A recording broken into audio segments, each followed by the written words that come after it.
Hello students, welcome to M R Jain public school classes. आज हम class 12th में lesson 4 start करेंगे अपनी इंडियन पॉलिटिकल बुक का, जिसका नाम है इंडियाज़ एक्सटर्नल रिलेशंस। देखिए, फर्स्ट ऑफ ऑल हम देखते हैं इंटरनेशनल कॉन्टेस्ट। इसमें क्या था?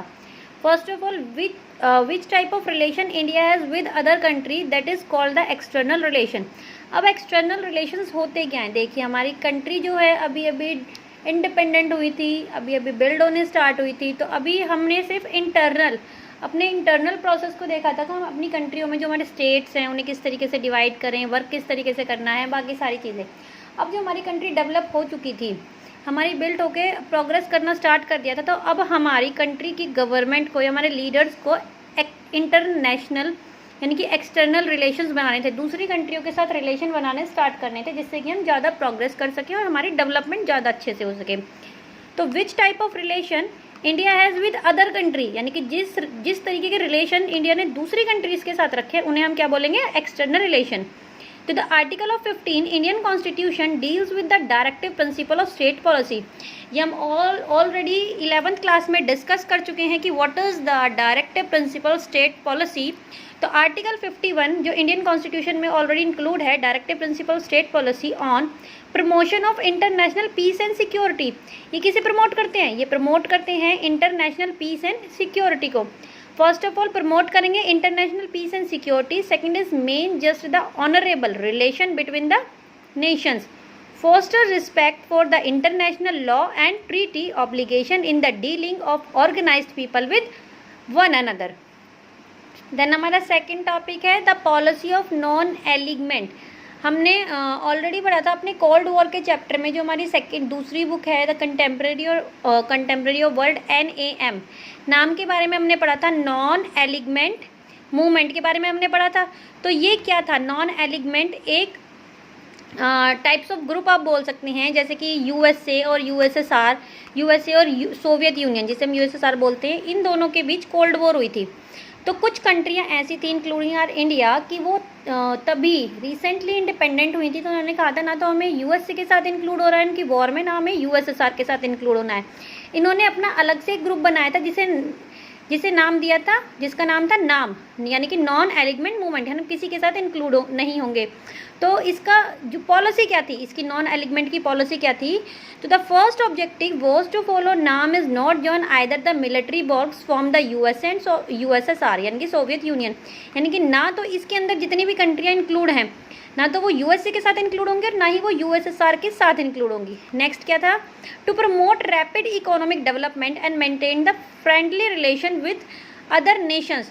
अब जितने भी हमारी इंडिया के अलावा और भी बहुत सी कंट्रीज़ ऐसी थी जिन्होंने डिस्क्रिमिनेशन फेस किया था, जो कि हमारी कंट्री में जितनी भी हमारे यहाँ पे यूरोपियन कंट्रियाँ आई थी, ब्रिटिशर्स आए थे, उन्होंने हमारी कंट्री के ऊपर रूल किया था, हमने डिस्क्रिमिनेशन फेस किया था, और भी बहुत सारी चीज़ें थी जो हमने फेस की थी, और हमारे साथ साथ दूसरी कंट्रियों ने भी फेस की थी। तो अब इनका एक मेन एम क्या था? इनका मेन एम ये था कि इन्हें सिर्फ क्या करना है, हमारी कंट्री इंडिपेंडेंट हो चुकी है तो हमें सिर्फ एक अपना मोटिव रखना है कि हम इसकी इकोनॉमिक डेवलपमेंट देखेंगे, एक दूसरे के साथ फ्रेंडली रिलेशन बना के रखेंगे।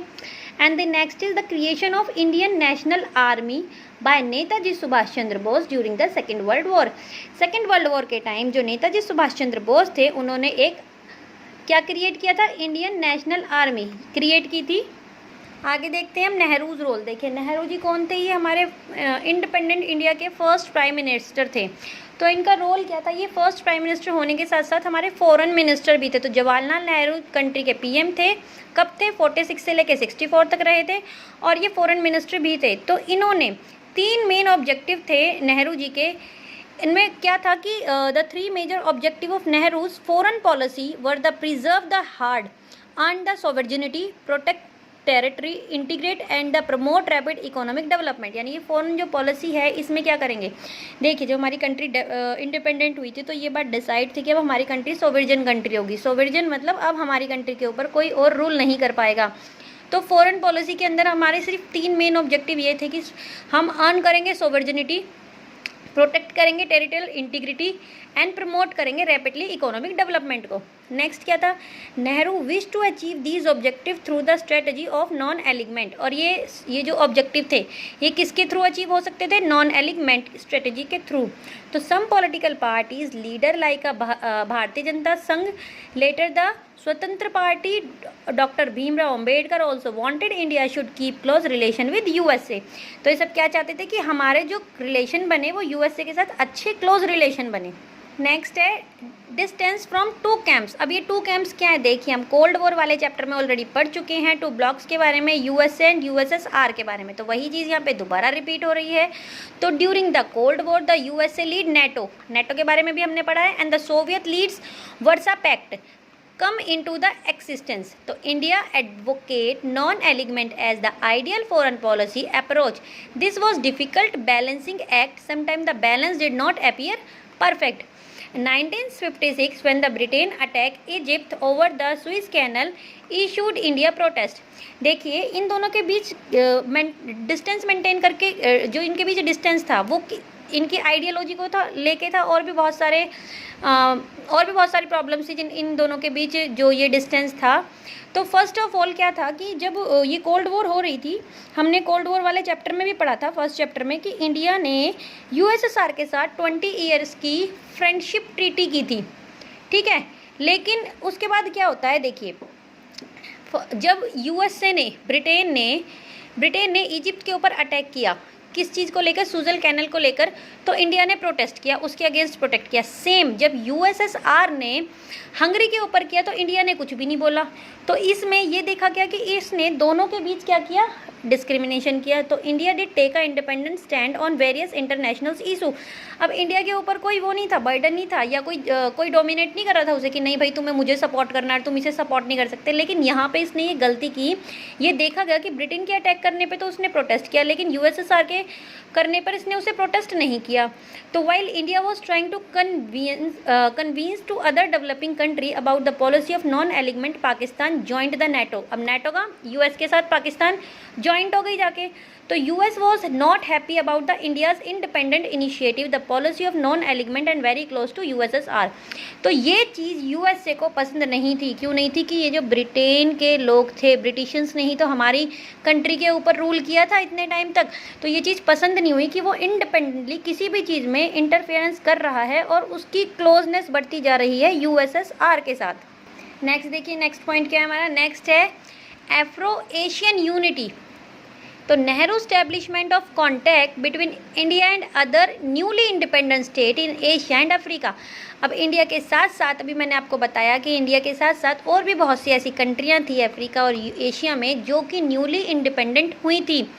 तो India convened the Asian relation conference in March 1947। तो इंडिया ने क्या किया, एक कॉन्फ्रेंस हेल्ड की 1947 मार्च में। India made a lots of efforts for the freedom of Indonesia and international conference held in 1949 to support their freedom struggle।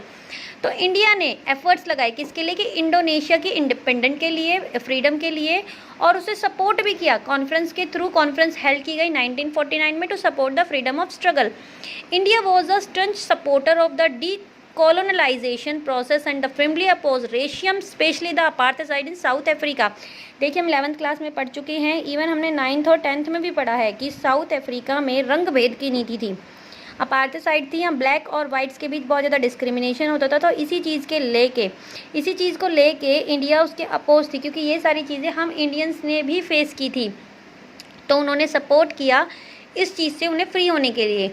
तो Afro Asian conference held in Indonesia city of Bandung in 1955। The establishment of NAM non alignment movement was also held in the Afro Asian Conference. The first समिति of the नाम was held in the Belgrade in September 1961। अब देखिए हम देखते हैं कि China जो कि हमारी नेबर कंट्री है, उसके साथ हमारे रिलेशन कैसे रहे।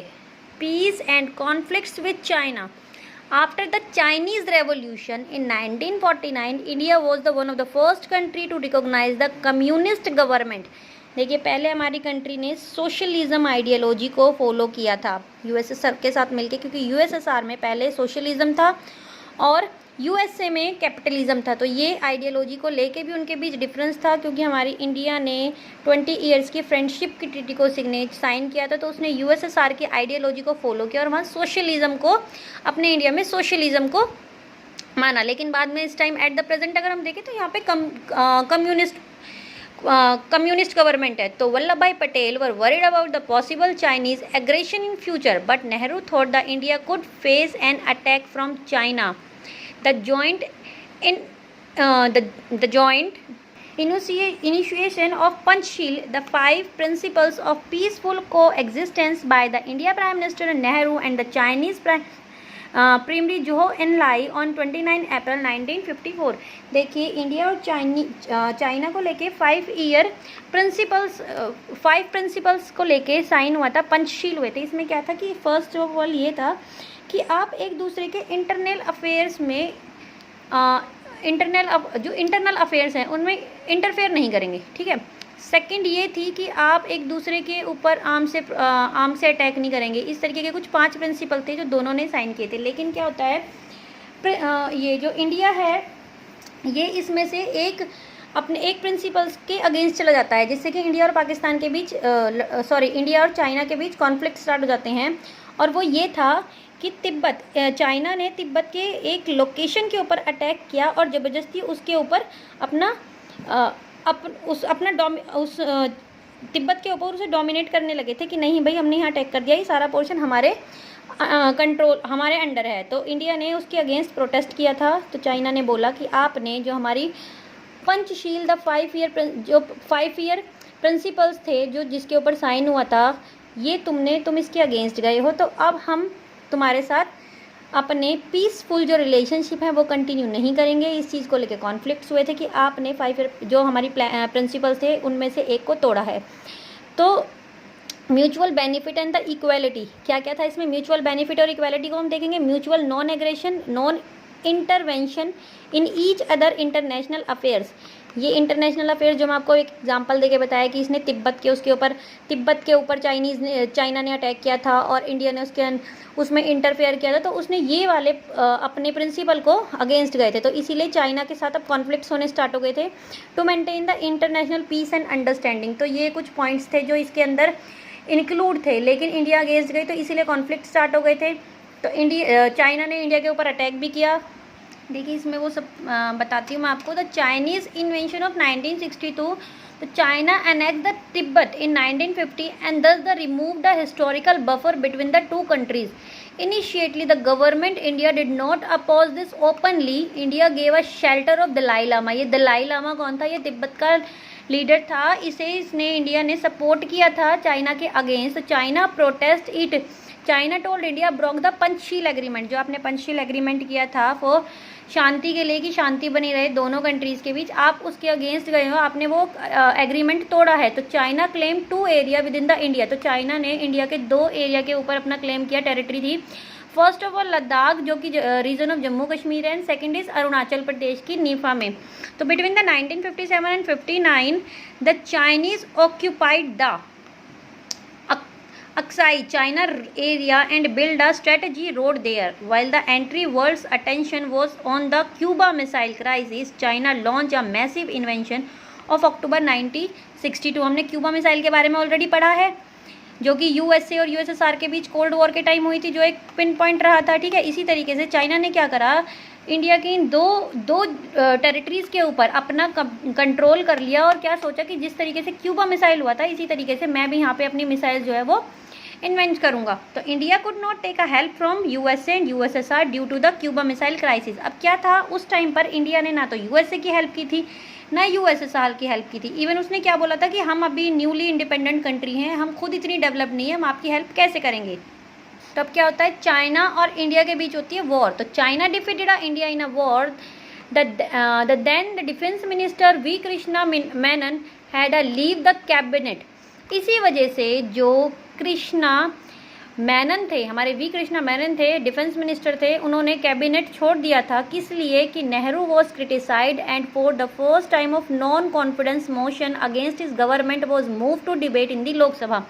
ये फर्स्ट टाइम ऐसा हुआ था जब हमारी गवर्नमेंट में नॉन कॉन्फिडेंस मूवमेंट हुआ था किसके अगेंस्ट हुआ था? गवर्नमेंट के अगेंस्ट। किस लिए हुआ था भाई? देखिए, जब हमारी ऑलरेडी एग्रीमेंट साइन था, 5 इसका साइन था, इसके अंदर ये चीज़ अच्छे से इंक्लूड थी कि आप कोई भी कंट्री एक दूसरे के इंटरनेशनल या इंटरनल अफेयर्स में इंटरफ्रेंस नहीं करेगी। तो आपने इंटरफेयर क्यों किया? जिसकी वजह से चाइना ने हमारे ऊपर अटैक किया।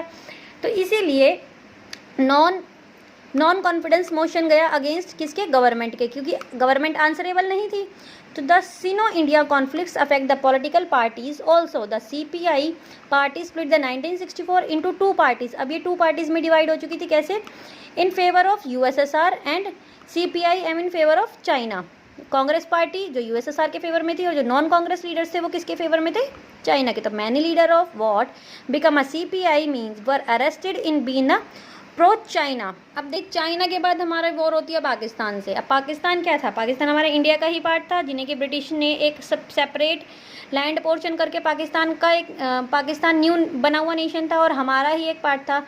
अब जब हमारी कंट्री इंडिपेंडेंट हुई थी और डिवीज़न हुआ था, तो ये हमारी गवर्नमेंट ने या ब्रिटिशियंस ने पहले ही बोल दिया था कि जो इंटरेस्टेड है पाकिस्तान में जाने के लिए वो पाकिस्तान में जा सकते हैं, जो इंटरेस्टेड हैं इंडिया में रहने के लिए वो इंडिया में रह सकते हैं। तो बहुत ज़्यादा पॉपुलेशन थी जो इंडिया में स्टे करना चाहती थी। तो अब first was broken out between the India and Pakistan आर्मीज in Kashmir during the 1947 and India won. तो कश्मीर को लेके इनके बीच लड़ाई हुई और जिसमें कि इंडिया जीत गई थी। The World Bank resolve the issue of India Pakistan Indus water treaty. It was sign by the Nehru and general Ayub Khan in 1960। देखिए, सिंधु रिवर जो है फ्लो होके आती है। इसमें क्या ट्रीटी थी कि इसका 80% वाटर जो है वो पाकिस्तान यूज़ करेगा, 20% वाटर जो है वो इंडिया यूज़ करेगी। इस तरीके का कोई इनके बीच में ट्रीटी हुई और जिसमें साइन की गई। किसने साइन किया था? नेहरू जी, जो कि हमारे फर्स्ट PM थे, और जो जनरल अयूब खान थे। 1960 में ट्रीटी हुई इंडस वाटर को लेके। तो in April 1965 Pakistan launch arm attack in the Rann of Kutch area in Gujarat. India again won. फिर पाकिस्तान ने क्या किया 1965 में? रन ऑफ कच्छ जो कि गुजरात का एरिया है, दोबारा उसके अगेंस्ट वॉर की, जिसमें कि फिर इंडिया जीत गई। तो later India prime minister Lal Bahadur Shastri and Pakistan general Ayub Khan sign the Tashkent agreement. USSR में तस्किन एग्रीमेंट हुआ था, broken by the Soviet Union 1966। लेकिन वहाँ पे क्या हो जाता है? जो लाल बहादुर शास्त्री हमारे सेकंड प्राइम मिनिस्टर थे, इनकी डेथ हो जाती है। In third war India defeated the Pakistan और support the freedom of struggle in Bangladesh. Bangladesh को लेके अब लड़ाई होती है। किस लिए होती है? क्योंकि बांग्लादेश को लेके लड़ाई होती है कि पाकिस्तान ये इंडिया के ऊपर क्लेम लगाते हैं कि भाई इंडियंस ये चाहते हैं, इंडिया की कंट्री ये चाहती है कि बांग्लादेश जो कि एक पार्ट है पाकिस्तान का, जिसे कि ईस्ट पाकिस्तान बोला जाता है, वहाँ के लोगों को ये भड़का रही हैं कि नहीं, आपको उनके साथ नहीं रहना, आपको आके इंडिया में आके रहना है। तो इस तरीके का क्लेम करती है, उनके ऊपर फिर से अटैक करती है। तो later the signing the Shimla agreement between the Indira Gandhi and the Zulfikar Ali Bhutto on 3 July 1972 formalise the return of peace. Finally क्या होता है? इंदिरा गांधी और जुल्फिकार अली के बीच 3 जुलाई 1972 में फिर से शांति के लिए वो होती है, ट्रीटी साइन होती है। तो due to three war 1960-71 India has limited resources and use to military successes. अब 3 लड़ाई हो चुकी थी, 3 वॉर हो चुके थे, तो ऑब्वियस सी बात है कंडीशन तो डिक्रीज होनी तो रिसोर्सेज हमारे पास ख़त्म होने लगे थे। तो India had started on a military modernise drive. तो इंडिया ने क्या करा? अपनी मिलिट्री को मॉडर्न तरीके से दोबारा बनाना स्टार्ट करा। तो The Department of Defense Production was established in November 1962 and the Department of Defense Supply in the November 1965. The third plan 1961 to 66 was affected and was followed by the 3 annual plans. अब ये plans क्या थे? Third plan मतलब हमारी starting में जो हमारी country develop हुई थी तो हमने क्या पढ़ा था? पंचशील योजनाओं के बारे में। तो जो हमारा थर्ड वाली जो पंचशील योजना थी उसके अंदर 3 एनुअल प्लान्स बने थे। नेक्स्ट टॉपिक है इंडिया न्यूक्लियर पॉलिसी। अब nuclear The Communist China conduct a nuclear test in October 1964. First nuclear test done by the India in 1974. The 5 nuclear weapon powered the USA, USSR, UK, France and China. Also the 5 permanent member of the UN Security Council tried to impose the nuclear non-proliferation treaty of 1968 on the rest of the world. अब देखिए, जैसे कि बाकी कंट्रियों के पास nuclear power थी, India ने भी nuclear power invent करनी स्टार्ट करी। तो सबसे पहले जो कम्युनिस्ट सबसे पहले चाइना ने कंडक्ट की थी न्यूक्लियर टेस्ट। कब किया था? 1964 में। और फर्स्ट न्यूक्लियर टेस्ट किसके द्वारा हुआ था? इंडिया के द्वारा। Test done by the India in 1974। अब ये जो थे यूएसए, यूएसएसआर, यूके, फ्रांस और चाइना, ये ऑलरेडी परमानेंट मेंबर थे किसके? यूएन सिक्योरिटी काउंसिल के। तो India always consider the NPT is discriminatory and had refuse to sign it. India इसके फेवर में नहीं थी कि न्यूक्लियर पावर को ज़्यादा बढ़ावा दिया जाए या इसमें ज़्यादा से ज़्यादा ये चीज़ें बनाई जाए। When India conduct its first nuclear test argued the communist committee to the policy using the nuclear power only for peaceful purpose. तो क्या बोला कि ये जो न्यूक्लियर टेस्ट हो रहे हैं, ये जो न्यूक्लियर बनाए जा रहे हैं, सिर्फ किसके लिए बनाए जाने चाहिए? पीसफुल, शांति बनाए रखने के लिए। ये नहीं कि मेरे पास एक है और तेरे पास 4 हैं तो हम एक दूसरे के ऊपर अटैक करना स्टार्ट कर दें। नहीं, अगर हम न्यूक्लियर पावर का यूज़ भी कर रहे हैं या हम उसे इन्वेंट भी कर रहे हैं तो एटलीस्ट ये सिर्फ इसलिए हो कि पीसफुल पर्पस के लिए हम इसे इन्वेंट कर रहे हैं। तो Arab Israel war 1973 entire world was the affected by the oil shock. अब इसकी वजह से क्या हुआ था? देखिए, सऊदी अरब से सभी जगह जो है ये ऑयल डिस्ट्रीब्यूट किया जाता है सब जगह। तो यहाँ क्या हुआ था? यहाँ इजराइल और अरब की वॉर हुई थी, तो इसमें सबसे ज़्यादा नुकसान हुआ था इसका हमारी कंट्री का भी नुकसान हुआ था इवन, और बहुत सारी कंट्री इफेक्ट हुई थी क्योंकि यहाँ से सब जगह ऑयल ट्रांसफ़र किया जाता था। तो इससे क्या हुआ? प्राइस इंक्रीज़ होने स्टार्ट हो गए थे, ऑयल के प्राइस इंक्रीज़ होने स्टार्ट हो गए थे।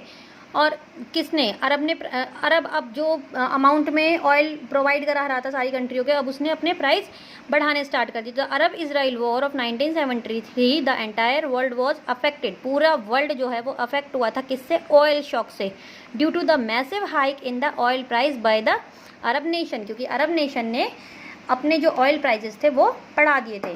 तो ये था हमारा चैप्टर। Thank you.